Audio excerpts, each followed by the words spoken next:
پھیلتا چلا جائے گا. کس رفتار پہ؟ آبویسلی اسپیڈ آف لائٹ پہ. روشنی کی رفتار پہ حرکت کرتی. مگر اب ایس پرائم کا سوچیے. ایس پرائم میں یہ کیا دکھائی دے گا؟ وہاں بھی ایک روشنی کا پلس دکھائی دے گا. اب ایس میں جو انویرینٹ انٹرول ہے اس کی قیمت 0 ہوگی، اس واسطے کہ delta X is equal to C times delta T. وہ اس لیے کہ جیسا کہ میں نے کہا the pulse of light is spreading out at the speed of light. دوسری طرف ایس پرائم میں بھی exactly یہی چیز دکھائی دے گی، لیکن وہاں پر delta x prime will be equal to c into delta t prime. تو لیفٹ سائڈ بھی 0 ہے اور رائٹ سائڈ بھی 0 ہے. اور یہاں سے ہمیں پتا چلتا ہے کہ یہ ایک ضروری شرط ہے کہ یہ کوانٹٹی اس ریفرنس فریم اور اس ریفرنس فریم دونوں میں برابر قیمت رکھے. یہاں پر تو آئی کی قیمت 0 تھی، اس واسطے کہ delta X was equal to C delta T. تو جب آپ آئی بناتے ہیں اس سے تو ظاہر ہے کہ وہ 0 بنتا ہے. ایسے انویرینٹ انٹرول کو ہم لائٹ کہتے ہیں، اس واسطے کہ اس میں جو 2 ایونٹس ہیں، ایک ایونٹ یہ کہ پلس یہاں سے چھوٹتا ہے اور دوسرا ایونٹ یہ کہ پلس وہاں پہنچتا ہے فاصلہ ڈیلٹا ایکس کے اوپر، اور ڈیلٹا ایکس اس واسطے سی ڈیلٹا ٹی کے برابر ہے، یا ڈیلٹا ایکس پرائم سی ڈیلٹا ٹی پرائم کے برابر ہے. یہ ایک خاص کیس ہے جس کو لائٹ کہتے ہیں. مطلب یہ کہ یہ جو 2 واقعات ہیں ان کو ایک لائٹ کی رے کنیکٹ کر سکتی ہے. تو اگر یہاں سے ایک پلس نکلتا ہے اور یہاں پہ وہ پکڑا جاتا ہے تو the interval is equal to 0، اس واسطے کہ c delta t is equal to delta x. لیکن اس کے علاوہ یہ بھی پاسبل ہے کہ آئی کی ویلیو پازیٹیو ہو یا نیگیٹو ہو. اگر پازیٹیو ہے تو اس کو ٹائم لائک کہتے ہیں، اور اگر یہ نیگیٹو ہو تو اس کو اسپیس لائک کہتے ہیں. اب ان کی میں تھوڑی سی وضاحت کرنا چاہوں گا. ٹائم لائک سے مراد یہ کہ 2 ایونٹس کے درمیان جو ٹائم کا فرق ہے ڈیلٹا ٹی، سی اسکوائرڈ ڈیلٹا ٹی اسکوائرڈ از بگر دین ڈیلٹا ایکس اسکوائرڈ. تو ایسی صورت میں اگر 2 ایونٹس میں فزیکل فاصلہ، اسپیس کے لحاظ سے فاصلہ کم ہو تو یہ ٹائم لائک کہلاتا ہے، اور اس کے برعکس یہ اسپیس لائک کہلاتا ہے. اب یہ یاد رہے کہ اگر ایک انٹرول فریم ایس کے اندر ٹائم لائک ہے یا اسپیس لائک ہے تو دوسرے میں بھی یہ ٹائم لائک یا اسپیس لائک ہوگا، اس واسطے کہ جو انٹرول ہے وہ نہیں بدلتا، خواہ فریم ایس میں ہو یا فریم ایس پرائم میں ہو. اب فرض کیجئے آپ کسی ایک فریم میں ہیں، چلیے اس کو ایس کہیں، اور اس میں کوئی پارٹیکل کھڑا ہے. اب اگر آپ ایکس اور ٹی کا ایکسس بنائیں، ٹی کو اوپر کی طرف ڈرا کریں، ایکس کو اس طرف، تو ٹائم بدلتا جاتا ہے لیکن پارٹیکل ادھر ہی کھڑا ہے، لہذا ایک سیدھی لائن ورٹیکل آپ کو دکھائی دے گی، and that is the world line of a particle at rest. اس کو ورلڈ لائن اس لیے کہتے ہیں کہ پارٹیکل کی مکمل معلومات اس کے اندر موجود ہے. تو یہ ایک جگہ پہ کھڑا ہے لیکن وقت آگے چلتا جا رہا ہے. اب اگر کوئی تیز حرکت کرنے والی چیز ہو، مثلاً راکٹ، تو ظاہر ہے کہ یہ ایک ورٹیکل لائن نہیں ہوگی، یہ ترچھی ہوگی. اس سے زیادہ اینگل ایک فوٹون کا بنتا ہے کیونکہ فوٹون روشنی کی رفتار کے اوپر حرکت کرتا ہے. اب انہی باتوں کو ہم بہتر طور پہ سمجھنے کے لیے اس ڈائیگرام کو دیکھیں گے. اس ڈائیگرام میں مستقبل، ماضی اور حال یہ تینوں دکھائے گئے ہیں. اس وقت ٹی ایکولز 0 ہے، ماضی میں ٹی نیگیٹو تھا اور مستقبل میں ٹی پازیٹیو ہوگا. اب جیسے جیسے ایک پارٹیکل حرکت کرتا ہے ویسے ویسے اس کی ایکس کی ویلیوز تبدیل ہوتی جاتی ہیں. تو کبھی یہ آہستہ، کبھی تیز، کبھی رائٹ کی طرف حرکت کرتا ہے اور کبھی لیفٹ کی طرف، لیکن کسی ایک وقت کے اوپر یہ کسی ایک مقام پہ موجود ہوتا ہے. جو آپ دیکھ رہے ہیں وہ لائٹ کون کہلاتا ہے. لائٹ کون کا پاسٹ ہے، فیوچر ہے، اور جہاں پاسٹ اور فیوچر آپس میں ملتے ہیں اس کو پریزنٹ کہتے ہیں. اب کیونکہ ہر شے روشنی کی رفتار سے کم رفتار پہ حرکت کر سکتی ہے، اس لیے جو کچھ ماضی میں ہے، اس پارٹیکل کے ماضی میں ہے، وہ لوور یا پاسٹ لائٹ کون کے اندر ہے، اور جہاں جہاں پارٹیکل ہو سکے گا مستقبل میں وہ فیوچر لائٹ کون میں ہے. تو جو شیڈڈ علاقہ ہے، انہی علاقوں کے اندر یہ پارٹیکل رہ سکتا ہے. چونکہ یہ اسپیڈ آف لائٹ سے زیادہ تیز نہیں موو کر سکتا، تو یہ نہ بالکل رائٹ کی طرف ہو سکے گا اور نہ ہی لیفٹ کی طرف. مطلب یہ کہ پاسٹ کا لائٹ کون اور فیوچر کا لائٹ کون یہی ممکنات ہیں، پارٹیکل ان سے باہر نہیں ہو سکتا. ریلیٹیوٹی میں ڈیلٹا ایکس اور ڈیلٹا ٹی. ڈیلٹا ایکس فرق ہے پوزیشن میں دو واقعات کے درمیان، اور ڈیلٹا ٹی ان میں ٹائم کا جو فرق ہے. اور اسی طرح اگر آپ کسی دوسرے فریم میں دیکھیں تو وہاں ڈیلٹا ایکس پرائم اور ڈیلٹا ٹی پرائم ہے. اب سوال یہ پیدا ہوتا ہے کہ اگر دو واقعات یوں ہوتے ہیں کہ پہلے یہ اور پھر دوسرا یہ، تو اگر آپ ایس پرائم یا کسی دوسرے فریم سے دیکھیں کیا وہ آرڈر وہی رہے گا؟ ادھر مسئلہ علت اور معلول، کاز اور ایفیکٹ کا ہے. ایک کاز ہے جس کے نتیجے میں ایفیکٹ پیدا ہوتا. مثلا کوئی گیند پھینکتا ہے اور دوسرا شخص اس کو پکڑتا ہے، یا گولی چلتی ہے اور وہ گولی جا کر کسی کو لگتی ہے، تو گولی چلانا کاز ہے اور کسی کو جا کے لگنا اور اس کو چوٹ پہنچنا ایفیکٹ ہے. تو پہلے کاز اور بعد میں ایفیکٹ. اب کیا یہ ممکن ہو سکتا ہے کہ ریلیٹیوٹی میں اگر کوئی تیز دوڑتا ہوا شخص انہی واقعات کو دیکھے تو کیا ان کا آرڈر ریورس ہو سکتا ہے؟ مطلب یہ کہ ون پریسیڈز دی ادر. یہ ایک بہت دلچسپ سوال ہے، اس کے اوپر ہمیں غور کرنے کی ضرورت ہے. اصل میں اس کا جواب تو ہمارے پاس پہلے سے موجود ہے.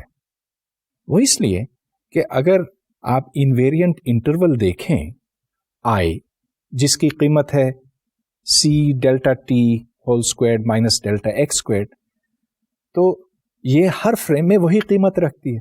اگر آئی پازیٹیو ہے اس فریم میں تو آئی پازیٹیو ہے اس فریم میں، اگر نیگیٹو اس فریم میں ہے تو نیگیٹو اس فریم میں ہے. لہذا ریلیٹیوٹی میں بھی کاز اور ایفیکٹ میں بالکل وہی تعلق ہے جو ہم اپنی عام زندگیوں میں دیکھتے ہیں. تو یہ کبھی نہیں ہوگا کہ اگر میں نے گولی چلائی اور کسی کو جا کے لگی تو کسی دوسرے فریم میں اس کا الٹ دیکھا جا سکے، یعنی کہ پہلے گولی لگے اور پھر رائفل چلائی جائے. So the order of events is preserved. That is because the invariant interval is the same in all frames. کچھ لیکچرز پہلے جب میں نے ساؤنڈ کی بات آپ کے ساتھ کی تھی تو اس وقت میں نے ڈاپلر ایفیکٹ ڈسکس کیا تھا. اس میں یہ کہ اگر کوئی ساؤنڈ کا سورس، مثلا کوئی گاڑی ہارن بجاتی ہوئی ایسے جا رہی ہے، تو وہ شخص جو زمین پر کھڑا ہے، جو روڈ کے اوپر کھڑا ہے، اس کو فریکوینسی بدلی ہوئی دکھائی دے گی، سنائی دے گی، اور اس کو ڈاپلر ایفیکٹ کہتے ہیں. یہ فریکوینسی بڑھتی ہے جو گاڑی اس کی طرف آتی ہے، اور پھر جب وہ ادھر سے گزر جاتی تو وہ فریکوینسی کم اس کو سنائی دیتی. ڈاپلر ایفیکٹ روشنی کے لیے بھی ہوتا ہے، لیکن یہاں پر ہمیں ریلیٹیوٹی کو پوری طرح سے استعمال کرنے کی ضرورت ہوگی. تو اب فرض کیجئے کہ ایک گاڑی اپنے ہیڈ لائٹس جلائے ہوئے ایک کسی شخص کی طرف آ رہی ہے. اس ہیڈ لائٹ کی جو فریکوینسی ہے اس کو ہم نیو ناٹ کہیں گے، اور ٹی ناٹ اس کا ٹائم پیریڈ ہے. تو new not is 1/T not, اور this is the frequency measured in the source rest frame. Source گاڑی ہے. ہم یہ جاننا چاہتے ہیں کہ وہ شخص جو سڑک کے اوپر کھڑا ہے اس کو کیا فریکوینسی دکھائی دے گی. اب فرض کیجئے کہ لائٹ ایک پلس اور پھر دوسرے پلس سے نکلتی ہے، اور ان کے درمیان جو فاصلہ ہے اس کو ہم لیمڈا کہیں گے. So lambda is the distance between two successive pulses